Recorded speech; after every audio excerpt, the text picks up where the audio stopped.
Shikarpur municipal committee में एक वॾो फ्रॉड। 5 सालनि खां म्यूनिसिपल कमेटी में ड्यूटी कंदड़ सोबत अली अवाण सनी संजराणी जे वक़्त में ड्यूटी तां लाथो वियो। बाद में सोबत अली अवाण जे नाले ते कोई अणॼातल नाले शख़्स 2 सालनि खां पगारूं खणण लॻो। इंतज़ामिया अघोर निंड सुतल। सोबत अली अवाण पारां हिकु शफ़ाफ़ इंक्वायरी कराए डिप्टी कमिश्नर ऐं इस्लामाबाद नेब चेयरमैन ऐं एंटी करप्शन चेयरमैन सीशन जज शिकारपुर खां इंसाफ़ जी घुर जो मुतालबो कयो आहे। शिकारपुर म्यूनिसिपल कमेटी में हिकु वॾी करप्शन साम्हूं अची वई आहे।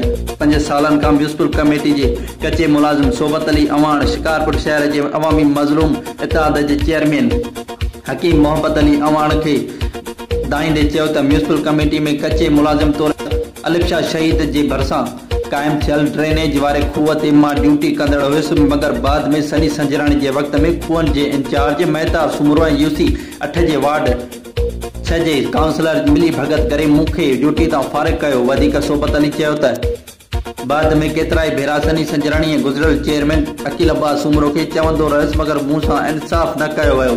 जॾहिं त मूंखे फारिग कंदे हुन वक़्त ताईं 1 साल थी वियो आहे ऐं मुंहिंजे नाले ते हिकु अणॼातल शख़्स म्यूनिसिपल कमेटी मां पगारूं खणंदो रहियो आहे।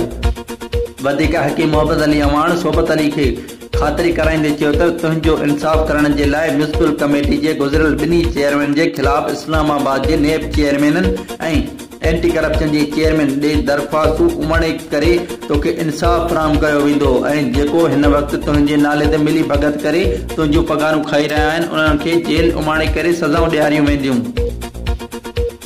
Report Ghulam Hussain, Jatoi city news, Shikarpur.